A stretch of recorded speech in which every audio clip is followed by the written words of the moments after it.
Right guys, it's really dark now, but as you can see, I need to cut that off and replace it with that one there. What is going on, people? Welcome back to the channel. Welcome to a brand new video. 2023 guys, my first warranty claim. Customer calls me this morning, said he's on his way to work and ABS light came on and the car just cut out. So he said he did jump the car. He had some jump leads and someone gave him a jump start, and basically he said as soon as you disconnect the battery, as soon as you just disconnect the jump leads, the vehicle cuts off. So I'm assuming it's either alternator or battery. I've just picked up a battery, so let's go and see what we can do to get this car started. Fingers crossed it works. Right guys, we're here at the car, got a battery. I'm going to try this jumping out, so let's see if it starts. Okay, give it, wait, go on, give it a go. Right, seems to work fine. As soon as I disconnect, okay, cuts off. But let me try fitting the battery and see how that gets on. Right, got some tools here guys. Always carry a few tools, the basics, 13mm and a 10mm. Always carry them with you because you never know when you need to unplug a battery and the other battery connector. So these are normally, the battery bracket is normally a 13mm and the battery terminals are normally a 10mm. So yeah, job done. Let's get this battery fitted and fingers crossed the car works. Let me just put these down here and fit the new battery. So we need that there. Okay, brilliant. And I think, yeah, that's it. Okay, we'll just undo this. Let me just get this fitted guys, and I'll continue the video. Right guys, new battery fitted. There we go, perfect. Any lights on the dash? Still the battery one.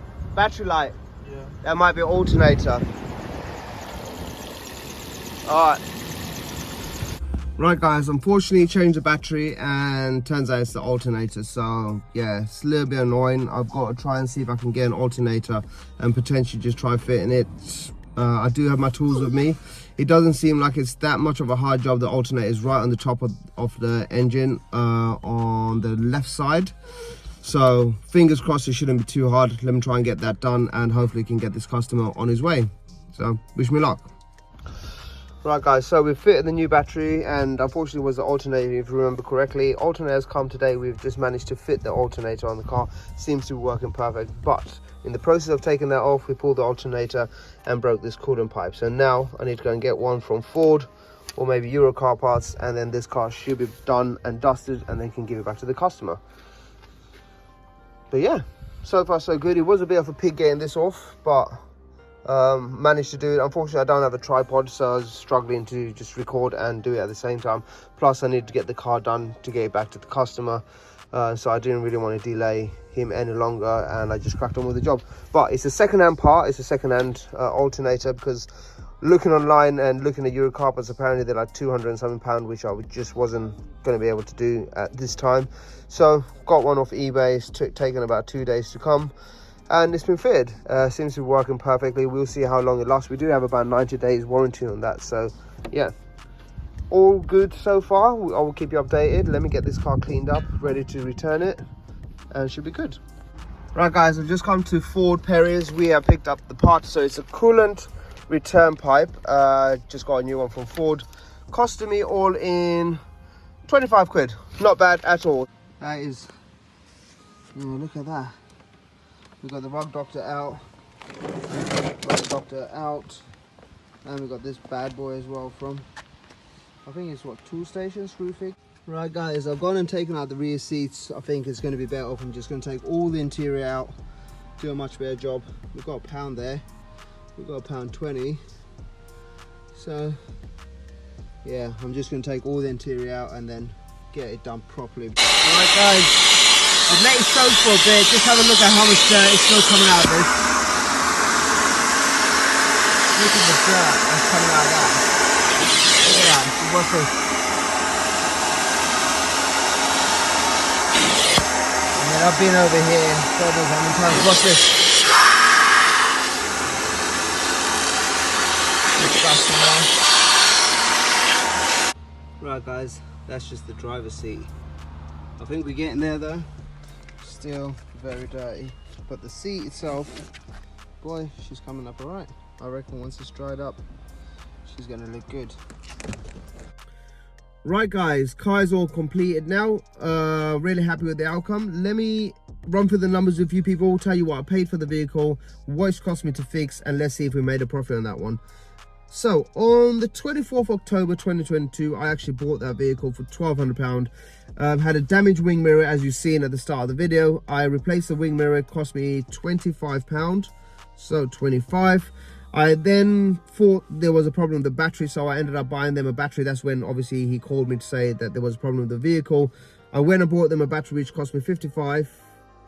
Turned out it was an alternator. I called Eurocar to see how much they'll charge for an alternator. Unfortunately, the price of one of them to get a brand new one was just out of the picture. £250 they wanted for that. I just wasn't going to do it. I managed to find one on eBay for £18. That was including delivery as well as a 90-day warranty. So £18 on that equals £98. Then I ended up changing the alternator. Unfortunately, I didn't manage to record it because I was actually at the person's house and I didn't want to do any recording. Plus, I don't have a tripod. I just wanted to get the car done as soon as possible. First time doing an alternator on a Ford Fiesta. Turned out to be a really easy job. Bit hard getting the belt on and off, to be fair, but got it done. While I was doing that, I ended up breaking the coolant return pipe, as you've seen. Ended up going to Ford, picked up one of them for 25 quid. Equals 123. So, like I said, we got £2,000, take away £300 for a vehicle I got in Part X. You'll see that one in the next video. In fact, I'll tell you, it's a Ford Fusion 1.4 diesel. I got that in Part X for £300. I can scrap it for 320.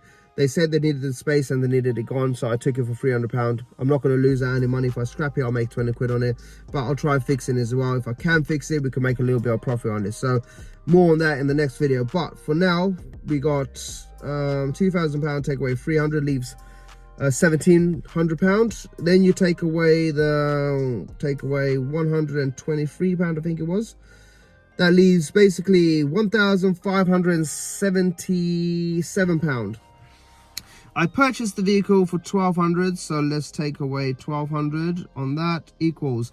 So that gives me a profit of £377. Not bad. I mean, if I didn't have to do any warranties, I would have made a little bit of profit, but I'm happy with that, to be honest with you. £377 is a win-win for me, to be honest. So in the next video, guys, we will be doing a video on the Ford Fusion. Remember, I picked this up, I think it was the 1st of December. I actually picked it up from their house, and the car has just been left there. So the interior on that there, as you would expect, is gone moldy as hell. So really pissed with that, but I guess I gotta clean it, so it is what it is. I would have to clean it anyways before I sell it, so it's not going to make much of a difference to me. But hope you guys enjoyed the video, guys. If you guys are into flipping cars and you like this content, please don't forget to like, subscribe and share. Don't forget to comment as well and tell me what you think on the deal. Should I have sold it for more? Should I have not taken a Part X? What do you think on the fix? Let me know what you think below. Take care.